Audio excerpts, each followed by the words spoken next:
France almost lost World War I, and this was not because of lack of guns or bullets, it was because of an empty fuel tank. Let me paint the picture. It's December 1917. The war has been grinding on for 3 years. The trenches are full, millions are dead. And suddenly, Prime Minister Georges Clemenceau, the tiger of France, the guy who's supposed to lead the country to victory, he has to do something very humiliating, something that will be unthinkable for greater power. He has to beg. In a desperate telegram to American President Woodrow Wilson, Clemenceau doesn't ask for guns. He even doesn't ask for troops. He asks for oil. The translation for this is, he was just there saying the way they're running out of gasoline, and without it, they were finished. And this was real. France's fuel reserves, they had collapsed from 44,000 tons to just 28,000 tons. The army had months of supply left, maybe less. And the Germans were preparing massive offenses. Without fuel, the trucks couldn't move. Without trucks, supplies couldn't reach the front. Without supplies, the army collapses. Clemenceau sent a word to Wilson that he needed 100,000 tons of oil without a single day's delay. The language, it was stark and desperate. A fuel shortage will cause what he called sudden paralysis of the French armies and force an unacceptable peace with Germany. The United States had Clemenceau's plea. Within 3 weeks, America sent more than 40,000 tons of petroleum products to France. During the entire war, 90% of the oil consumed by British and French forces, it came from American sources. American oil literally saved France from defeat. But I'm telling you guys, the humiliation, the absolute devastating humiliation. A great power, one of Europe's most important nations, it was reduced to begging American capitalists for fuel to defend its own soil. And the only reason France got that oil was because America decided to send it. Not because France had any control over its own energy destiny. That humiliation, that one, it will change everything. By 1923, France had a new leader, Raymond Poincaré. He was conservative, calculating, and absolutely obsessed with making sure France would never again depend on foreign powers for oil. In December 1923, Raymond, the new France leader, he issued a secret mission order to a man named Ernest Mercier. And this mission order basically says, create a French national oil company, make it big enough to matter, give it access to oil resources, and make sure France never again has to beg for fuel. Now, Raymond doesn't say that the state will run the company. He doesn't say we are rationalizing the oil industry. He's smarter than that. He tells Ernest to create a private company backed by French banks and investors, but designed to serve French national interests. Quote unquote, all French companies involved in petroleum activities, they will be able, either at the outset or later on, to hold a share in the newly created company, proportional to the amount of French capital invested in each of these companies. Now, the translation for this is, literally, we are going to create a national champion that looks like a regular business, but actually serves the state. We are going to make it so attractive that French bankers will fund it. And then, we are going to make sure that it always serves French security needs first, profits second. And guys, this is where the entire story changes. Now, who was Ernest Mercier? Ernest was born in Constantine, Algeria in 1878. His grandfather was a French Protestant who moved to Algeria during the colonial expansion. His family was steeped in French colonial administration and intellectual life. Ernest himself, he was the definition of a French technocratic elite. He graduated from École Polytechnique, the most prestigious engineering school in France, the place that trained every major industrial and military leader France produced. Then he studied electrical engineering at École Supérieure d'Électricité.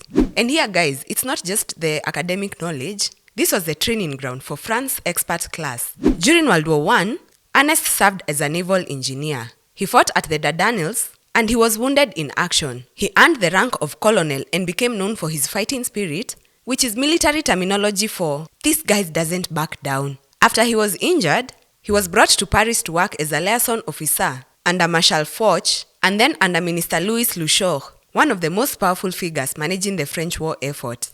After World War I, Ernest went into business. He founded the Union d'Électricité and started building power plants across France. By the early 1920s, he was already one of the most respected industrial figures in France. He understood complex systems, he could manage massive projects, and he had connections inside the government, the military, and the business world. He was exactly the person Raymond needed. Now let me show you something remarkable. Ernest personally convinced 90 French banks and financial institutions to back CFP's creations. 90! That's an extraordinary mobilization of French financial capital. And Ernest achieved it not through government mandate, but through persuasion. He went to bankers and convinced them that supporting a French oil company was both a patriotic duty and a good investment. Now you'd ask yourself, why would the bankers listen? It is because of what Raymond, the new French leader, because of what he had planned. Before CFP was even created, and this CFP, it's the way I don't know how to pronounce the word, it's Compagnie Française de Pétrole. So every time I'm talking about CFP, I'm talking about this. Now, before CFP was even created, France had a secret weapon. At the San Remo conference in April 1920, the victorious allies divided up the Ottoman Empire's oil resources. Britain got most of what it wanted. France, it got something that nobody expected. A 25% share of the Turkish Petroleum Company's concessions in Mesopotamia, which is the modern-day Iraq. France had earned it through blood and suffering during World War I and through diplomatic cunning. France basically said, look, we fought for this territory. We sacrificed soldiers for it. And Germany held petroleum shares in Mesopotamia before the war. Those shares, they should come to us as compensation. Britain agreed. This was a massive gift. A 25% claim on future oil discoveries in what will become one of the world's largest oil provinces. Now, of course, this mattered so much to the bankers because France now had proof of a future revenue stream. Ernest could tell them, listen, we don't have oil yet, but we have a guaranteed 25% share of whatever gets discovered in Iraq. Once we develop that, the profits will flow to France. Your investment, it will pay off. This is marketing genius, you know?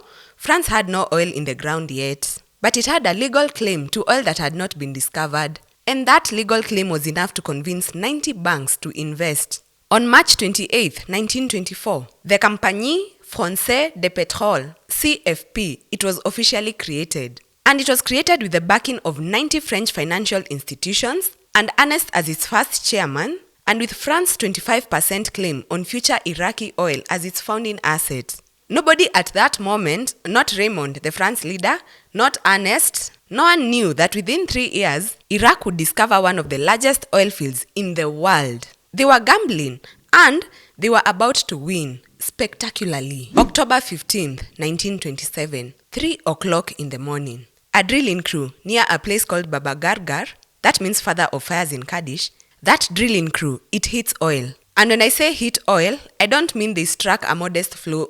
I mean, oil exploded from the ground like nothing anyone had ever seen. The oil shot more than 140 feet into the air in an uncontrolled gusher. The pressure was so intense that workers couldn't even approach the well to shut it down. Oil flowed freely for 10 days. Some estimates put the total gusher at more than 90,000 barrels per day, at a time when an entire American oil field might produce less than that. All of that oil, hundreds of thousands of barrels, just poured onto the desert. It was an environmental catastrophe, but it was also undeniable proof that Iraq contained one of the largest petroleum reserves on Earth. And CFP, it owned 25% of it. 3 years after CFP was created, the company found itself holding stakes in one of the world's most valuable oil fields. Without Kirkuk, Total might have remained a modest French company. With Kirkuk, Total suddenly had access to massive revenue streams. I'm talking about billions of barrels of oil,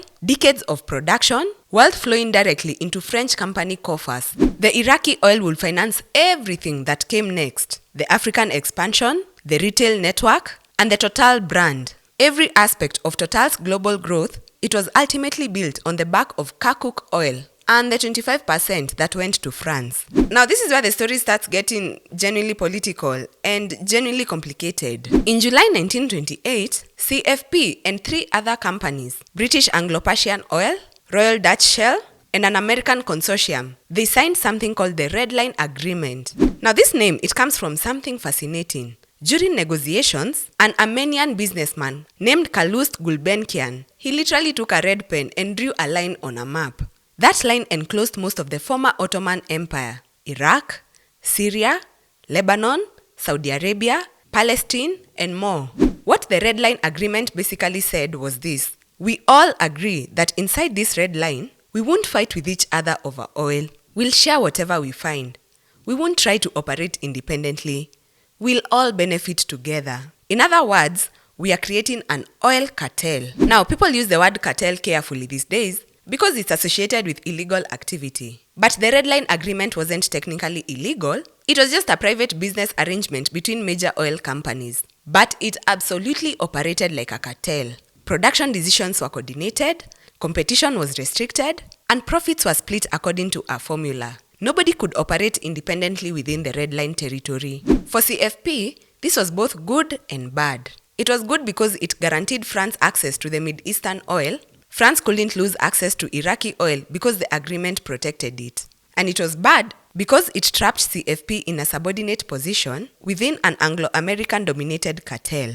CFP was the smallest of the major players, and the bigger companies, especially Americans and British, they made the big decisions. French executives, they never forgot this. The Red Line Agreement, it taught France a lesson. If you want real power in global oil, you can't depend on partnerships with bigger companies. You need your own resources, and you need to control your own destiny. When France fell to Nazi Germany in June 1940, CFP faced an existential crisis. The company's Middle Eastern operations, they were suddenly cut off. Britain blockaded shipments to Vichy, France. CFP's refineries in France, they fell under German control. The company virtually had no oil to refine and no way to access its most valuable resources. Historians describe CFP during the war as operating in a state of survival hibernation. The company simply tried to survive. It didn't flee Africa, and it also didn't enthusiastically collaborate with the Nazis. CFP's founder, Ernest Mercier, he provides a window into the company's wartime posture. Ernest had married the niece of Alfred Dreyfus in 1927, the famous Jewish officer from the Dreyfus affair. Because of this family connection, Ernest faced anti-Semitic attacks. He narrowly avoided arrest and deportation, saved only because he was hospitalized with serious illness. Despite some former colleagues joining the Vichy government, Ernest did not work with them. Later in the war, he joined the French resistance. Now, this tells us something very important about CFP's leadership. They were not collaborationists, they were opposed to Nazi occupation. When France was liberated in 1944, CFP emerged weakened but intact. The company's international holdings survived, and that survival, it would prove critical to rebuilding France's economy and energy independence. After World War II, one man dominated French politics and policy: Charles de Gaulle. Charles had an almost obsessive conviction. France must never again depend on foreign powers for anything essential. Military, diplomatic, or energy. For energy specifically, Charles believed that whoever controlled France's fuel supply controlled France's destiny. And France's destiny, in Charles' mind, belonged to France alone. Now, Charles didn't nationalize CFP outright. He used state influence to guide its direction. He pushed CFP to expand outside Anglo-American dominated spheres. He encouraged exploration in areas where France had independent power: Algeria, the Sahara, French Africa, But Charles went further. In 1965, frustrated that CFP wasn't responsive enough to state objectives, he created a completely new state-owned oil company. It was called ELF Aquitane. ELF was supposed to be 100% French state-controlled, a pure instrument of French foreign policy. No private shareholders, no compromises, just French state power exercising complete control over an oil company designed to serve French strategic interests across Africa. Now, what followed was one of the strangest chapters in oil industry history. ELF operated not just as an oil company, but as an arm of French intelligence services. It paid bribes to African dictators, it financed French political parties, it conducted covert operations across the continent, and it maintained French economic dominance over Africa even after formal colonial rule ended. Charles died in 1970, but his vision of French energy independence lived on, and it shaped everything Total did for the next decades. For 30 years, CFP had been a producer and refiner. The company controlled oil fields, operated refineries, and sold petroleum products wholesale. But ordinary people, they had never heard of CFP. Ordinary people, they didn't buy CFP gasoline, and they didn't recognize CFP branding. Shell and BP and Esso, they were building something far more powerful than oil production. They were building consumer brands. By the early 1950s, mass motorization was exploding across Europe. Cars were becoming ordinary, and truck traffic was increasing. Everyone needed fuel, and whoever controlled the fuel station controlled the customer relationship. CFP faced a crisis. The company had oil, but no consumer presence. Shell had both, BP had both, and Esso had both. CFP had to choose. Either watch companies like Shell dominate European fuel markets or build its own retail empire. In 1954, CFP made its decision. The company introduced a new retail brand, Total. The name was simple, international, easy to pronounce, easy to remember. Just one word. It was symbolizing completeness, universality, and total service. It worked in multiple languages and it sounded modern. But the name change, it represented something bigger. CFP was saying, we are not just an oil producer anymore. We are building a global consumer brand. We are going to compete with Shell. We are going to compete with BP. We are going to have stations on every major street corner. We are going to be the name that people recognize when they need fuel. And within a decade, Total stations were spreading across Europe. Within 2 decades, across Africa. Within 3 decades, across the world. The Total brand, created in 1954 in Paris, it would eventually appear on petrol stations from Nairobi to Kampala to Dar es Salaam to hundreds of other cities across 6 continents. Now, Total, it did not build its reputation from the gasoline, the petrol, It built its reputation from motor oil. Total invested heavily in lubricants research. The company developed specialized formulations for different engines, different climates, and different performance requirements. CFP's engineers, they were treating motor oil like it was engineering and not a commodity. You know, in the 1950s and the 1960s, engines were fragile. They broke down constantly. Drivers were paranoid about engine failure, and they were intensely loyal to whatever motor oil they believed kept their engines alive. Total focused on mechanics. I'm talking about garages, fleet operators, and transport companies. If a mechanic trusted Total oil, customers followed. Because mechanics were like influencers before social media existed. A mechanic's recommendation could shape purchasing decisions for years. The strategy worked because lubricant performance could be observed directly. Fewer breakdowns, longer engine life, better reliability. Every successful experience reinforced the brand. When Total eventually expanded into Africa, the company often established lubricant relationships before it built massive petrol station networks. The brand became associated with durability, with trust, with keeping engines alive in harsh conditions. And that reputation transferred to fuel sales. This is why Total survived competition from Shell and BP in many African markets. The company had already built deep relationships with mechanics, transporters, fleet operators, and industrial customers through superior lubricant products. By the time Total decided to expand its petrol station network, the groundwork was already laid. I'll start this section by saying, Total is not an evil company. Total is a company that operates within a system. And that system, you know, the global petroleum industry, the relationship between corporations and states, the way power distributes resources, that system is deeply, profoundly problematic. Now, Total didn't invent colonialism, but Total expanded within colonial structures created by European powers. Total didn't invent corruption, but Total learned to navigate and profit from corrupt political systems created by Cold War geopolitics. Total didn't invent the climate crisis, but Total's existence depends on burning hydrocarbons, which fundamentally contributes to climate change. And just to make this segment clear, because I know the comments are going to come in, Total is good, Total is evil, Total is evil. This is just about understanding how a corporation functions within a geopolitical system and how that system produces outcomes that benefit some people enormously while devastating others. So we are going to start with Total's relationship with colonialism and the post-colonial states that emerged from it. When France faced decolonization in the 1950s and 1960s, French policymakers faced a problem. How do you maintain influence over formal colonies when you no longer have formal political control? And the answer? Through economic infrastructure, through banks, through business relationships, through energy companies. What emerged was a system later called Francafrique, the network of political, military, and economic relationships that connected France with its former African colonies. Within this system, oil companies played central roles. ELF Aquitane became the most notorious example.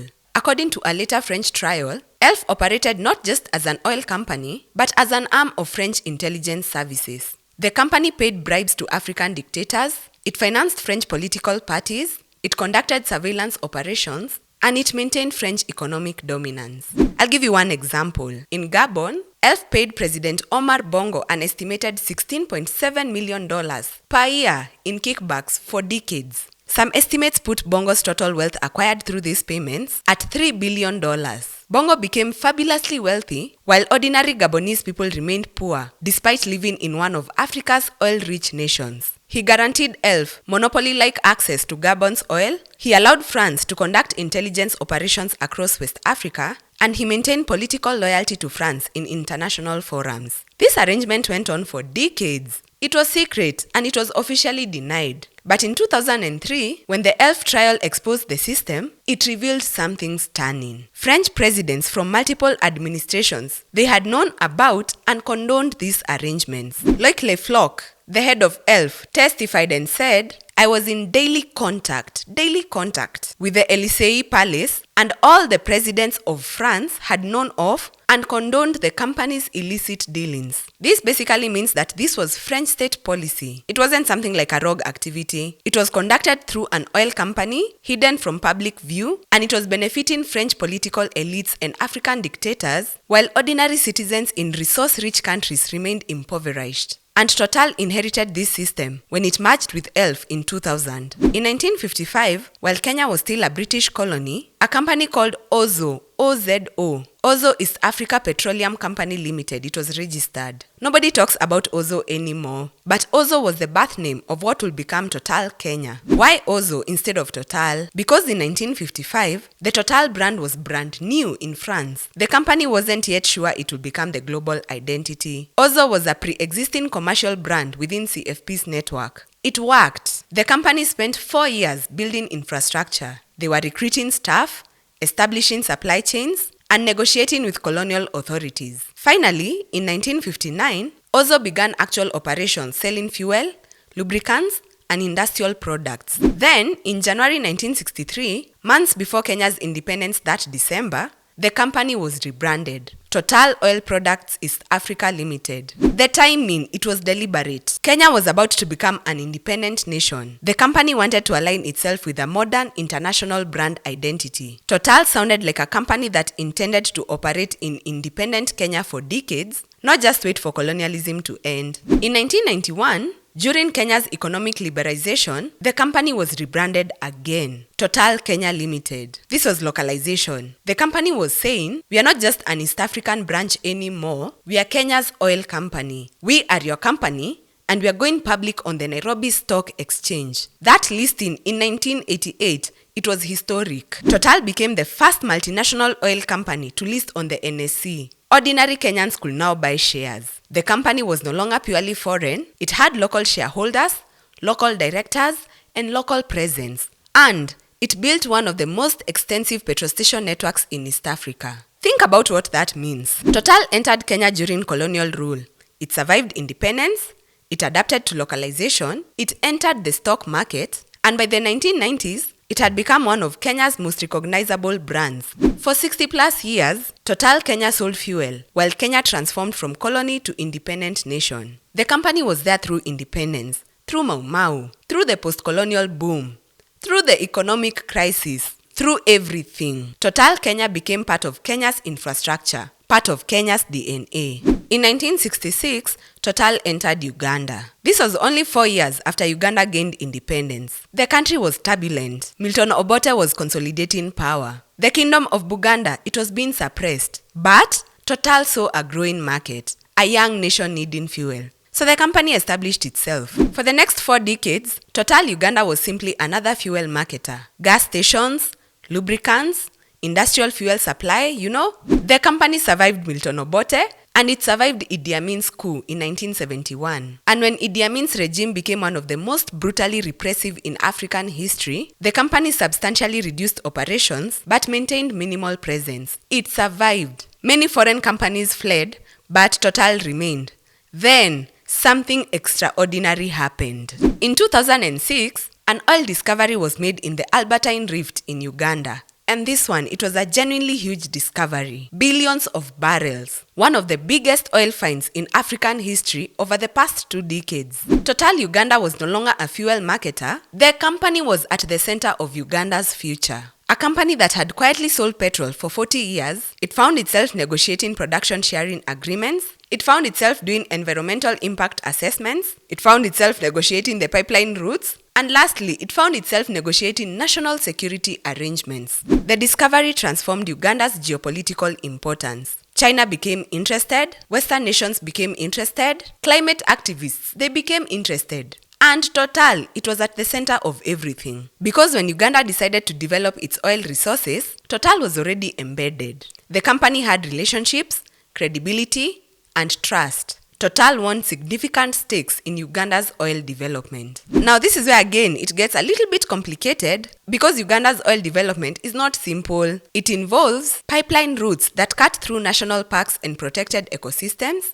It involves environmental destruction in pristine environments. It involves displacement of indigenous communities. It involves climate change implications on a global scale. It involves complex negotiations with a government trying to maximize revenue. It involves Western climate activists opposed to any fossil fuel development. It involves Chinese companies also seeking stakes in African oil. It involves geopolitical maneuvering between superpowers. And it involves questions about revenue distributions to ordinary Ugandans. And Total is right in the middle of this. A company founded in 1955 as a modest fuel marketer is now central to Uganda's future energy and economic development. And this is where it becomes less about the business and more about the geopolitics. Okay, some of what Total did and what companies like ELF did under French control, that was genuinely ethically indefensible. Paying bribes to African dictators was indefensible. There is no clever argument for it.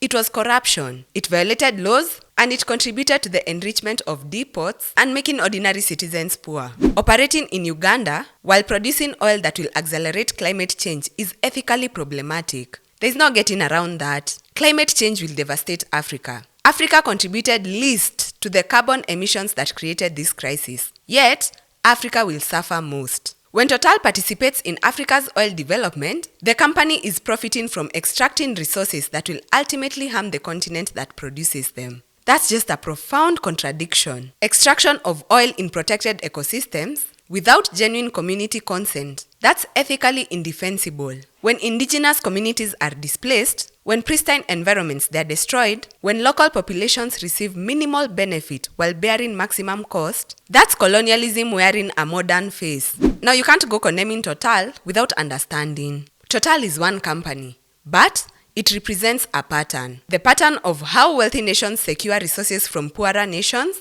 the pattern of how corporations serve state power, the pattern of how corruption becomes normalized, the pattern of how essential infrastructure gets weaponized politically, and lastly, Total represents the pattern of how profits concentrate among elites while costs disperse among ordinary people. Total now is trying to become a renewable energy company. In 2021, the company rebranded from Total to TotalEnergies. The message was explicit. We are not just an oil company, we are transitioning to renewable energy. Solar, wind, hydrogen, electric vehicles, The company has genuinely invested in renewable energy. TotalEnergies owns solar panel manufacturing facilities. It's developing hydrogen infrastructure and it's also investing in offshore wind. But here's the contradiction. TotalEnergies is simultaneously developing massive fossil fuel projects in Africa. The Uganda oil discovery, gas projects in Mozambique, oil expansion in other regions, How do you simultaneously claim commitment to addressing climate change while developing new oil fields? And this is the company's argument. The world still needs energy. The transition to renewables will take decades. So, we are providing that energy while also developing renewables. This is the critics' argument. This is greenwashing. It's using renewable energy investments to gain moral credibility while continuing the fossil fuel extraction that caused the climate crisis. It's having it both ways. Profiting from the old system while claiming to be part of the new system. So who's right? Now, TotalEnergies fossil fuel projects, they're happening in Africa. Africa will bear the cost. The environmental destruction, climate impacts, and the resource curse, while wealthy nations consume the energy. When TotalEnergies develops oil in Uganda, the company profits. Foreign shareholders, they profit. Corrupt officials, they also profit. Ordinary Ugandans, they inherit the environmental consequences and the climate impacts. That's the unfinished business of the colonial system. Resources flowing out of Africa, benefits flowing to the West, costs remaining in Africa.